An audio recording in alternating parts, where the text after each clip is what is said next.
El llanto de un bebé de 3 meses resonaba en la fría y vacía mansión. Un padre adinerado permanecía paralizado, observando impotente a su hijo a través de un cristal empañado. Más de 10 niñeras se habían dado por vencidas. Entonces entró ella, una joven criada negra. Y en ese instante, ocurrió algo milagroso. El bebé dejó de llorar y sonrió. Nadie podría haber imaginado que el mismo hombre, ese poderoso padre, un día se arrodillaría ante ella. No una, sino 2 veces. Invierno en Los Ángeles.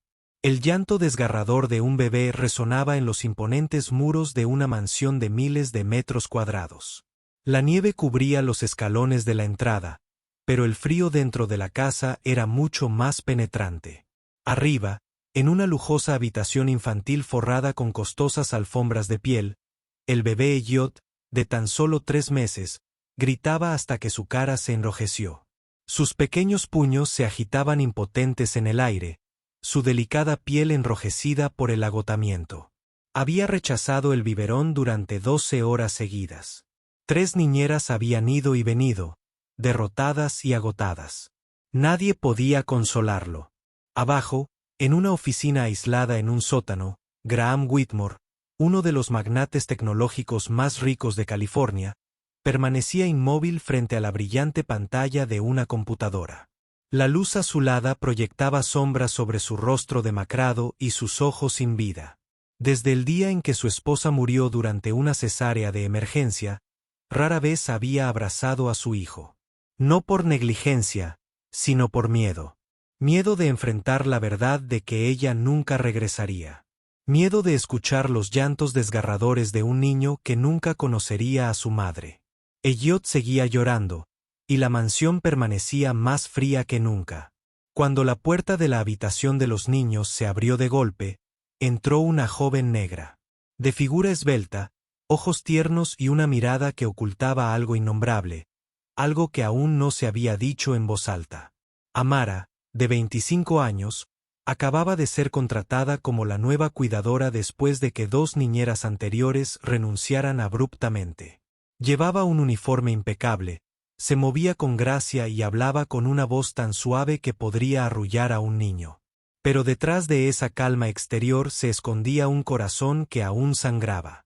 3 meses antes, Amara había perdido a su primogénito pocas horas después de dar a luz, una hemorragia cerebral repentina que nadie había previsto. Nunca lloró delante de nadie. Pero desde ese día, su cuerpo no había dejado de producir leche. Y, caramba, sus brazos habían permanecido vacíos.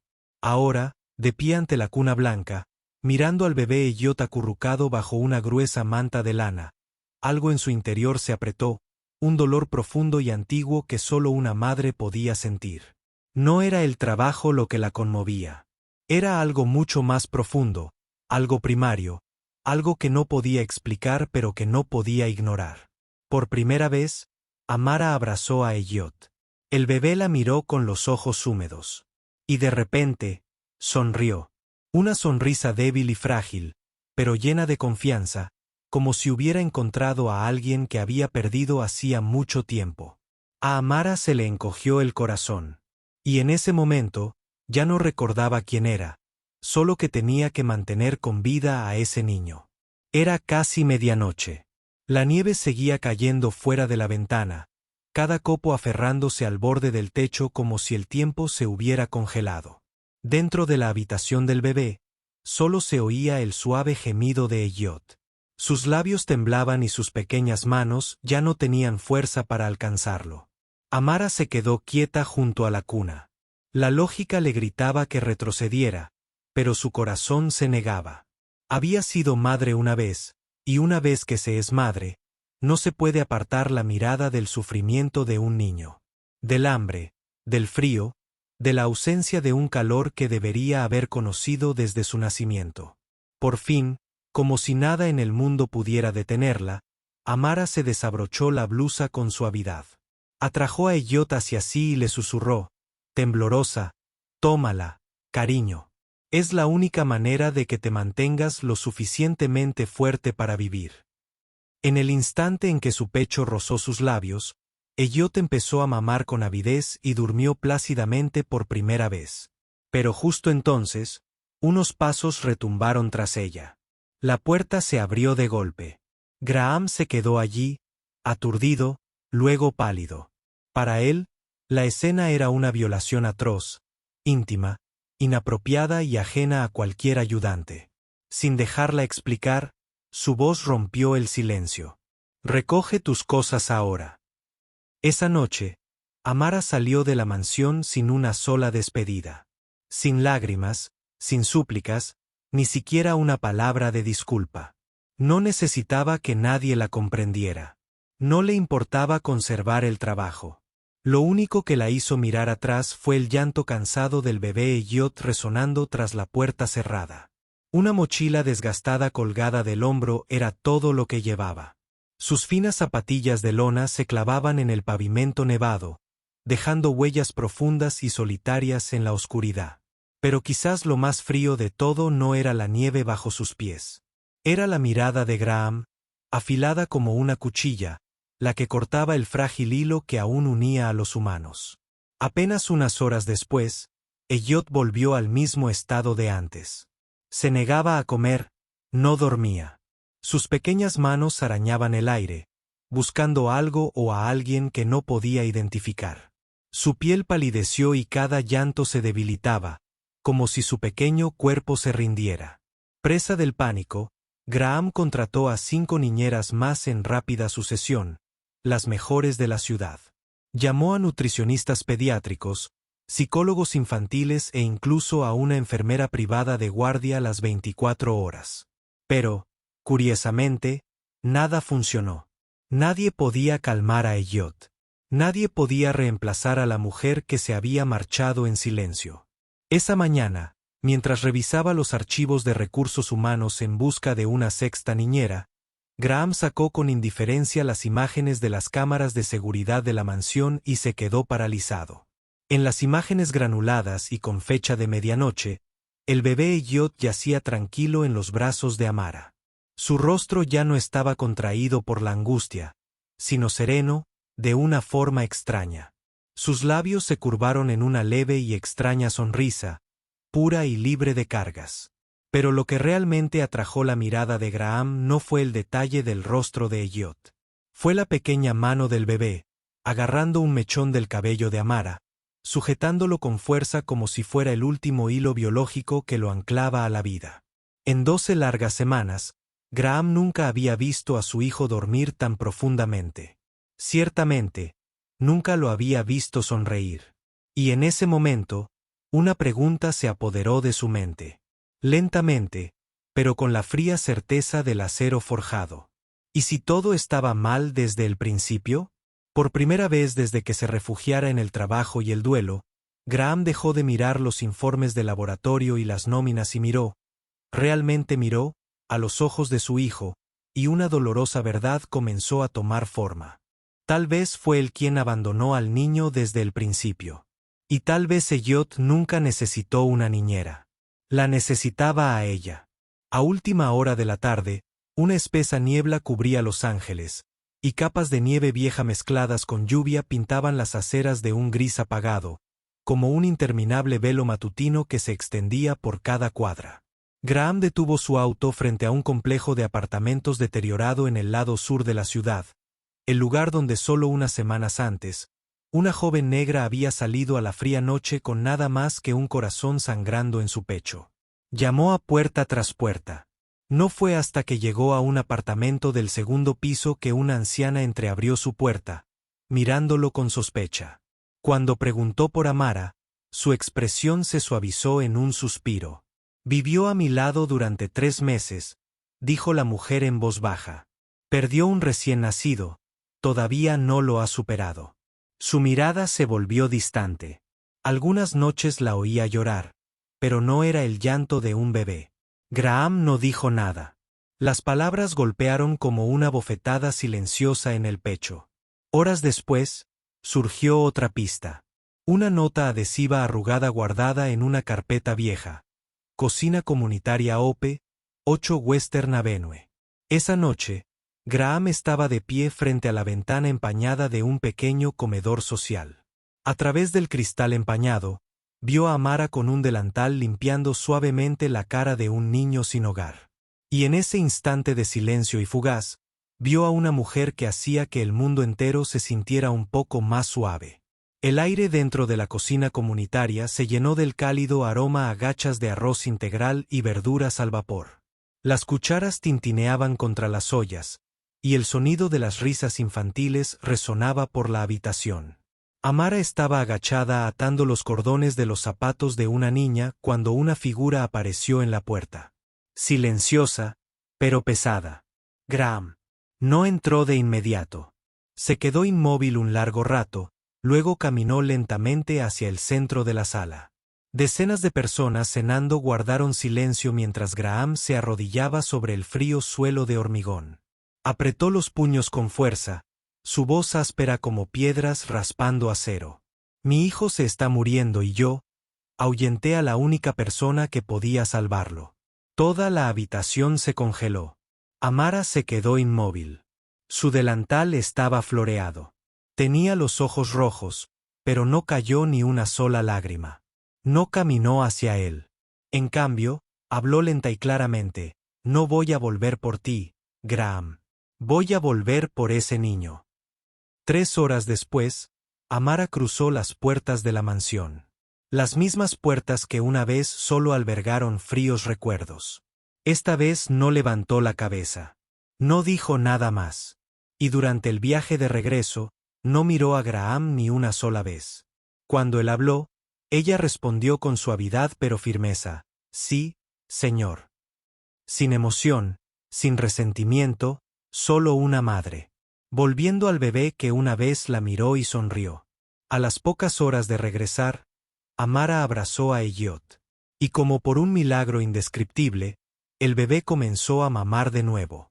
Sin llanto, sin resistencia, solo el suave y constante sonido de la deglución.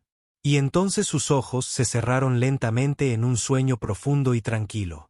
Tan profundo, de hecho, que por un momento Graham creyó que el niño acababa de nacer de nuevo. Pasaron los días. Elliot comenzó a ganar peso. El color regresó a sus mejillas, sus dedos se relajaron por la tensión constante. Y por primera vez en semanas, el pediatra dejó su historial y levantó la vista, con la voz teñida de asombro. Esta es una forma de reflejo biológico. Es casi un lenguaje silencioso entre una madre y su bebé. El cuerpo del bebé la reconoce y se adapta por sí solo. Graham estaba de pie detrás de la cortina, sin intervenir. Observaba, no con los ojos de un hombre a cargo, sino con la silenciosa humildad de alguien que vuelve a aprender a escuchar. Amara permaneció inalterada. No sonrió. No pidió nada. Nunca mencionó el pasado y nunca actuó como si hubiera ganado. Todas las mañanas se levantaba a tiempo. Calentaba agua, tomaba la temperatura de Elliot, registraba cada toma como una rutina sagrada, como si este niño fuera la única razón por la que seguía viva en este mundo. Era una tarde gris cuando Graham recibió una extraña carta enviada desde un buzón anónimo. La letra era temblorosa, la tinta estaba manchada en algunas partes, pero la reconoció al instante. Sofía, su esposa. Si estás leyendo esto, probablemente me haya ido. Pero, por favor, no guardes rencor en tu corazón. Perdóname y busca la verdad. Encuentra a la enfermera de turno esa noche. Ella sabe algo que yo nunca tuve tiempo ni fuerzas para decirte. Graham no lo dudó. Subió a su coche y condujo directo al hospital donde Sofía había dado a luz a Elliot. Tras horas de preguntas y de consultar viejos registros, por fin la encontró, una enfermera mayor, ahora jubilada, que vivía tranquilamente en una modesta residencia de ancianos a las afueras de Pasadena. Cuando Graham mencionó a Sofía y al niño, los ojos de la mujer se llenaron de lágrimas. Con manos temblorosas, metió la mano en un cajón y sacó una fotografía descolorida. Luego susurró: tu hijo murió poco después de nacer. Graham se quedó paralizado, pero antes de que pudiera hablar, se derrumbó, sollozando. Tu esposa se despertó. Ella lo sabía. Y en medio de su dolor, me suplicó: por favor, no lo dejes solo. Por favor, salva a mi esposo de una vida de soledad. Hubo una pausa larga y profunda. Y entonces la enfermera finalmente confesó: cambié a los bebés. Te di un bebé prematuro nacido al mismo tiempo, hijo de una joven negra sin hogar llamada Amara. Había sido abandonada por un hombre blanco, dio a luz sola, sin nadie a su lado. Pensé que al menos el niño tendría la oportunidad de una vida mejor, y me prometí que la encontraría de nuevo cuando fuera el momento adecuado para decirle la verdad. En el camino de regreso, Los Ángeles apareció como una mancha blanca frente a él, borrosa, distante. Pero Graham ya no sentía el clima. No podía distinguir si el sonido en sus oídos era el zumbido del motor o el sonido de su propio corazón rompiéndose en su pecho. Elliot no era su hijo biológico. Esa verdad lo atravesó como una cuchilla fría, cortando un lugar que creía entumecido desde hacía mucho tiempo. Y, sin embargo, extrañamente, sus lágrimas no cayeron de pérdida. Cayeron de algo más profundo. La comprensión de que nunca había perdido nada en absoluto. Porque Elliot, con sangre o sin ella, era su hijo. Cada llanto, cada apretón de sus pequeños dedos, cada respiración había latido al ritmo de la propia vida de Graham desde el principio. Pero más que eso, finalmente vio lo que se había negado a ver. Amara no era la mujer que alimentaba a su hijo. No era una niñera, ni una cuidadora. Era la madre. Una mujer que lo había perdido todo, que había sido abandonada, y aún tenía el coraje de ofrecer sus brazos, su cuerpo, su alma a un niño que no le daba nada a cambio. Y Graham había esperado demasiado tiempo para inclinar la cabeza. Nochebuena. Fuera de la mansión, los copos de nieve caían lentamente, cubriendo el jardín delantero de un blanco puro. Las luces doradas se difuminaban en la niebla helada, y una suave melodía sin palabras sonaba desde la sala de estar. Una canción que despertaba recuerdos que todos en esa casa alguna vez habían intentado olvidar. Amara estaba sentada en silencio, acunando a Elliot en sus brazos. Una bufanda roja se envolvía suavemente alrededor de su cuello, como un pequeño regalo caído del cielo. Ella se movía por la casa como siempre, cuidando, limpiando, sin pasarse nunca de la raya, pero en el fondo lo sabía. Esta vez había dado demasiado como para retractarse. Entonces entró Graham. En sus manos había una carta sellada y una carpeta delgada. Al principio no dijo nada. Simplemente dejó el sobre la mesa junto con una hoja impresa, una prueba de ADN. Su voz era baja, firme. Ya no quiero ocultarte nada, dijo. Elliot es tu hijo, Amara. Mereces saberlo. Y él merece saber quién es su verdadera madre. Amara se congeló. Empezó a temblar, no de frío, sino de algo enterrado hacía mucho tiempo, que de repente resurgió, crudo y completo. Y entonces, por primera vez, lloró. Las lágrimas brotaron libremente, cayendo sobre las diminutas mejillas de Elliot. El niño instintivamente se acurrucó más en su pecho como si hubiera estado esperando toda su corta vida por este preciso momento. Entonces, Graham se arrodilló. No como empleador, ni como disculpa, sino como hombre. No solo quiero que seas la madre legal de Elliot, dijo con la voz quebrada. Quiero que seas mi esposa. Se hizo el silencio. Solo el suave sonido de la respiración de un bebé llenó la habitación, y afuera sonó la primera campana de la iglesia en la noche de Navidad. Bajo la suave luz invernal, una familia por fin fue llamada por su verdadero